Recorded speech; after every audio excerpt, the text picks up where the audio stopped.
blaze helmet. Wave seal. Okay. So we were finishing up there with the spokes, correct? Yep, spokes. All right. You carry a little extra tape. I carry tape. Oh, I may toss this in, but I will put, I'll wrap tape on like part of my bike up here on the front, just to have extra tape someplace. I mentioned the maps. I will have a binder clip here, which I can clip a map on, and you know, I've got the devices here with the route on it, but it's always nice to have a map to look at to kind of see where you're going. K-Lite light, like I said, runs off the front hub. New Bontrager wave helmet. It's supposed to be the most crash. Supposed to reduce concussions by 44 times over a standard helmet. It'll block some of the wind through there, breeze through there, but I don't know. Having that protection is nice. And you got a tire pump strapped to your front fork there. Yes, a tire pump. I showed you my little CO2 inflator, so yeah, this will just come unstrap, and I can. It'll take a little bit of time to fill those up, but at least it's a necessity to have. So from a practical standpoint, how often do you pump your tires up? Every 3 days? No, Not even that much? not that much. Something you don't think about a whole lot, really. So, you know, if you're in, there's towns along the way that have bike shops, and you'll have them check over your bike. I'll carry brake pads with me if I need to replace brake pads, but you get into usually in Colorado, Silverthorne, or have a chain replaced, brake pads, maybe new tires, so, and then have them pump them up. Of course, passport, my little wallet for credit card, cash, ID. I do also carry my insurance card, but then I also buy international health insurance. It's like $35 for a week's medical coverage. That's pretty cheap. Right. That's cheaper than buying health insurance here, isn't it? Right. I should just That's a do great that. deal. Just move to Canada. I know it. Anyway, I think that's about it for my Tour de Vie 2019 bike kit. So that's a really cool setup, Marty, and you've obviously done this several times, so you're kind of high on the learning curve. So from a riding standpoint, everybody gets aches and pains. What's your recurring ache and pain that you have to deal with, and when do you have to start dealing with that? People will say, oh, saddle sores. And I really haven't had much problem with saddle sores. I do use the Gold Bond down there. I try to stay clean down there. I use chamois butter. Just try to prevent things from occurring. It's tough because I've got one pair of shorts, and even when I've taken 2 pair of shorts, I'm not changing them that often. I'm not changing them every day. I'm not cleaning them every day. But aches and pains, I take ibuprofen. I mean, you got my right hip you got bottom 5 points of contact on a bike all the time. Right. 2 feet, your butt, and 2 hands. Or 2 feet. 2 feet, hands, and butt. So what kind of saddle do you have? This is a Brooks Cadmium saddle. Brooks is known for their leather saddles. This is a rubberized saddle. There's really no break-in period. The leather saddles need some break-in period, but I've had good luck with that. I've used it. I've got a couple thousand miles on that saddle, maybe. So, the cleats will probably wear out. I'll wear these pair of shoes. I'll wear the shoes out because with all that hiking, you go on a ride and people say, well, I didn't walk the whole ride. It's like, well, good for you. I always say there's no shame in walking because I'll be going 3.5 miles an hour and it's like I can walk faster than this and my legs aren't hurting near as much walking. So yeah, you wear out a good pair of shoes. One little trick that, and Angie said you need to tell people about this. I've got most of us have shifters on our brake levers, and I've gone to a bar-in shifter. You mentioned pains. Ever since a long ride in 2014, I've had like numbness in my fingertips, and I still deal with that from that first ride. And I would get to where it really hurt to shift. So I went to a bar-in shifter here, and it just is so much easier. I can shift with the palm of my hand, but this needs to be tightened up sometimes, and there's an Allen bolt on both sides. If you take it apart on this side, this whole shifter explodes. You got parts everywhere. It has to come off from this side, so I use some of her fingernail polish and put it on there red. It's like, do not open from this side. So there's just those little tricks that you can learn that will save problems later on. So the bike is carbon fiber. First bike was titanium, but in this 9 wheels, I've got a rear flashing light. I have a light that fits onto the helmet. It snaps in this top piece here, so I can look at my map, or when I'm riding at night, the car coming along, you can kind of shine it at the car so the driver sees you. So, and this one has to be charged in.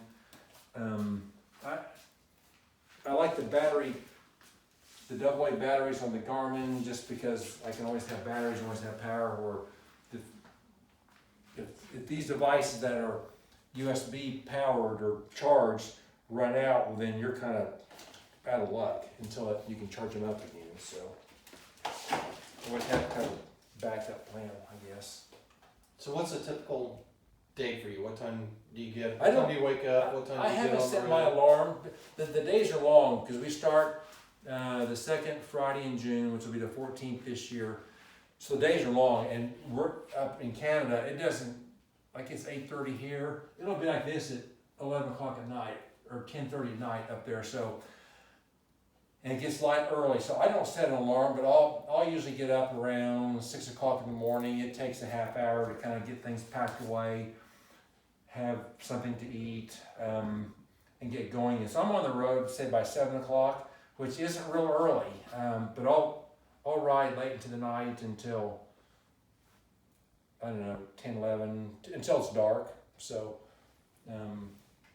you can, if you're not careful, you'll get into a town at 6 o'clock in the evening, and especially if you're riding with someone and there's a restaurant there, you go into the restaurant and it's like, I'll just get a motel tonight. Okay, well, it doesn't get dark till 10, 11 o'clock at night. Well, you just shot 5 hours, 4 hours, whatever it is, even if it's 3 hours. So, I mean, you're out there to ride. So basically you're managing your 3 things: eat, sleep, and ride. Managing your food and water, whether it's at a restaurant or food you're taking with you. Sleeping, you're managing your sleeping with your sleep system, and your riding, you're managing your riding system, your bike, which is repairs and everything else. So that's what all you have to worry about along the way is those 3 things. So you just kind of ride till you feel like you've gone enough. Till you've gone enough, and like I mean, do you have daily mileage goals, or do you just kind of go by? Yeah, I feel like I've had enough, and this is a good spot to stop. Well, yes, it's 2,900 miles. I'm finishing on day 29, so I'm doing 100 miles a day. Well, I think I can probably do it I would hope that I could do it in 25 days. So I know all these dots on here are places I've slept at night. So I know that when I get to Wigwam Campground, I've gotten here at midnight in the past. Well, if I can get past Wigwam and down across the border and beat that time, I know I'm already a few hours ahead. So I guess to answer your question, I know where those landmarks are on the route where I can be ahead of that last year's time and any little bit that you can gain. You know, the time wasters or the towns, you've got to resupply, whether it's a restaurant, convenience store.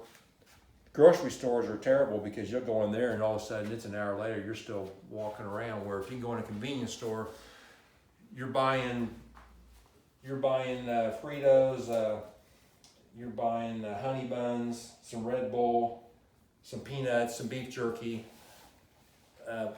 burritos. If you can get them and they're still frozen, they're gonna last for probably last a couple days if you can keep them from. I mean, they won't go bad till longer than that. So Right. you get in there and get your food and get going again. Like I say, you go into a grocery store, you're walking down every aisle trying to, and then it's where are you gonna put all this stuff? So, but no, you just ride because when it's like this, you know, there's no use unless you're just out of it and need to recover. But if it's still light, you keep going. And then if it's down south in New Mexico, there's some rough spots in New Mexico, but if you can get to some flat roads, some even at night, even some of the gravel roads are really pretty nice. If you can make time on those, you're time ahead. Nothing like those sunrises in the desert, huh? Oh man, and even at night too. Whether it's a full moon or no moon at all, it's just spectacular because with that full moon, you can turn off your light and it's just so peaceful. You can just ride. But then on the same token, when there's no moon, you've got to have your lights, but the stars are just spectacular. I mean, there's no light pollution out there in most of those places, and it's just that's one of the neat things about being out there.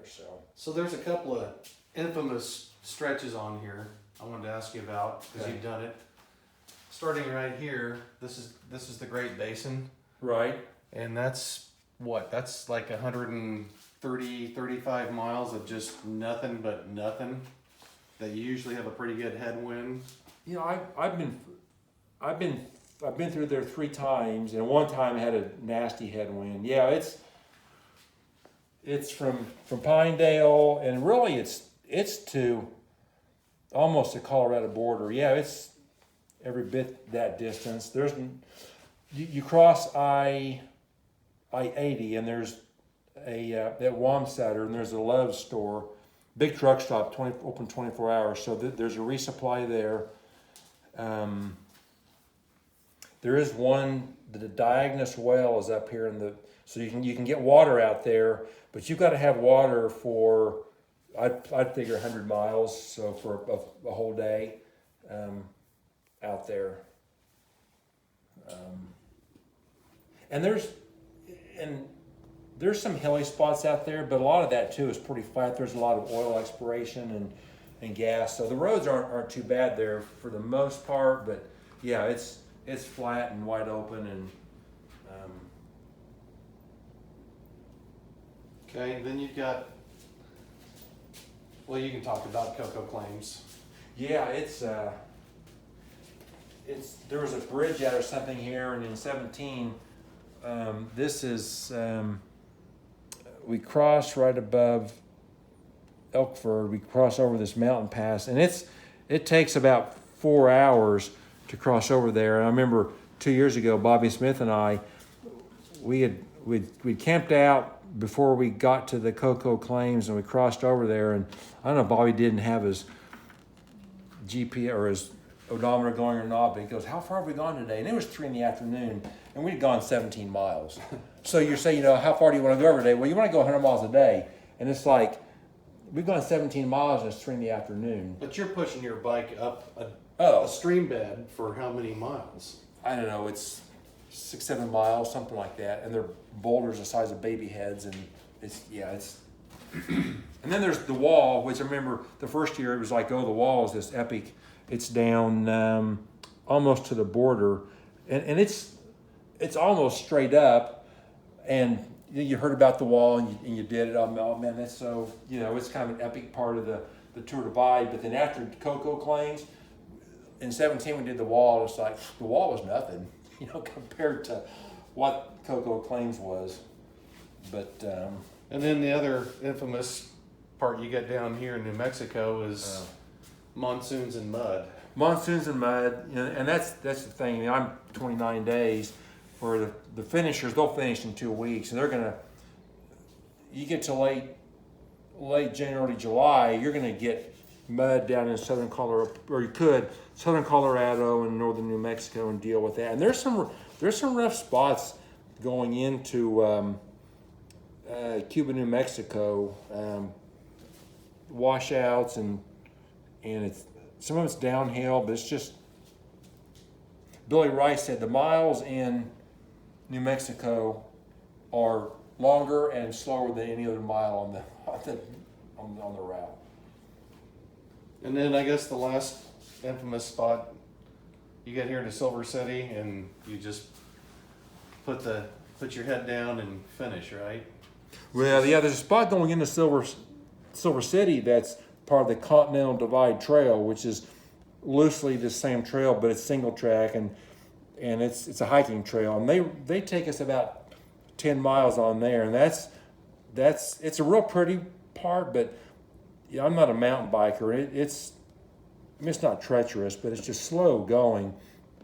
But yeah, once you hit Silver City, it's 125 miles from there to the border, and the first part of it, 30 miles is kind of across the desert. Then you hit I-10, and from I-10 you go, I think, east about 6 or 7 miles, and then it's 65 miles straight. It's flat, paved down to Antelope Wells, Mexico.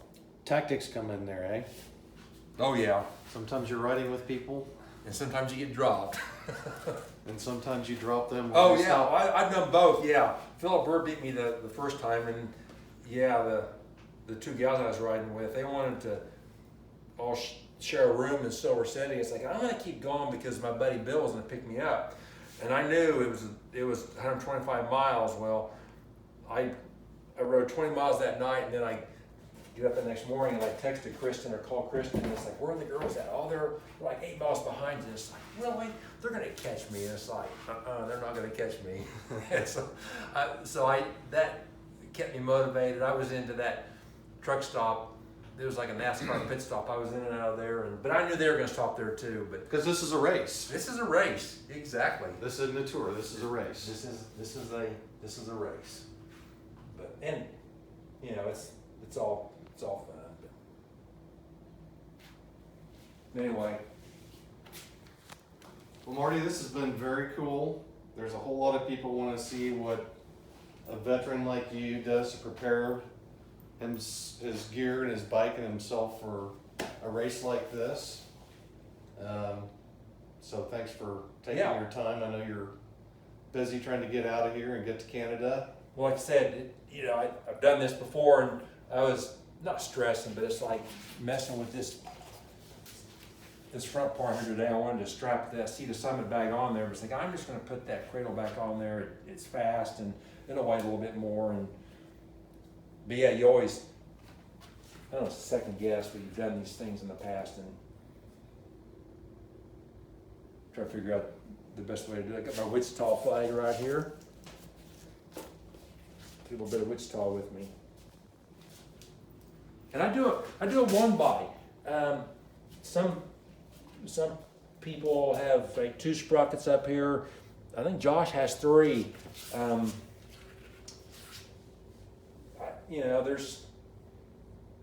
I like this because when it gets muddy here, it's easier to keep cleaned out. I don't have a second derailleur to mess with and and adjusting, and I don't know. I'm gonna be walking anyway, so So your bike's built for climbing because you're going to do a lot of climbing. well, I climbing. And what was it? 200,000 square feet? You said 190. 200,000 feet up, yeah. So, like I said, I'll replace the chain probably halfway through. I've replaced the rear tire in Salida, and I've not replaced the rear tire in Salida. So, the first year I did, I was kind of worried about the conditions down there in New Mexico. Didn't want to puncture, but Maxxis are good tires. I've had good luck with them.